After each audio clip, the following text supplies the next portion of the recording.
ইসলামী bank news top 10। চট্টগ্রামের সীতাকুণ্ডের জঙ্গল সলিমপুরকে সন্ত্রাসীদের অভয়ারণ্য হতে দেয়া হবে না। সেখানে নতুন কারাগার স্থাপন করবে সরকার, জানিয়েছেন স্বরাষ্ট্রমন্ত্রী সালাউদ্দিন আহমদ। পল্লবীতে শিশু রামিসা ধর্ষণ ও হত্যা মামলায় 2 আসামির বিরুদ্ধে অভিযোগ গঠন করা হবে আগামীকাল।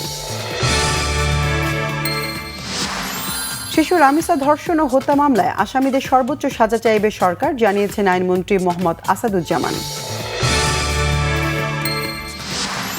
জামাত নেতারা পরিকল্পিতভাবে সরকারের বিরুদ্ধে নানা ধরনের মিথ্যাচার ও কুৎসা রটাচ্ছে, অভিযোগ বিএনপি সিনিয়র যুগ্ম মহাসচিব রুহুল কবির রিজভী।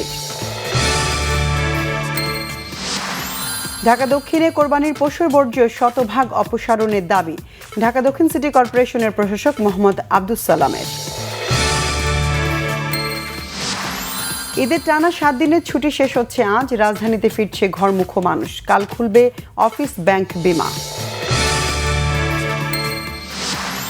ঈদের ছুটিতে রাজধানীতে ফেরেনি কর্মচাঞ্চল্য, নগরীর প্রধান সড়কই শুধু নয়, অলিগলিও এখনো অনেকটাই ফাঁকা, নেই চিরচেনা যানজট। পারিবারিক বিরোধের জেরে মানিকগঞ্জের দৌলতপুরে ভাবি ও ভাতিজাকে কুপিয়ে হত্যা এবং ভাইকে গুরুতর আহত করেছে এক যুবক। ইরান চুক্তি না করলে সামরিকভাবে বিষয়টি শেষ করার হুমকি মার্কিন প্রেসিডেন্ট ডোনাল্ড ট্রাম্পের। হরমুজে জাহাজ চলাচলে তেহরানের কঠোর সতর্কবার্তা।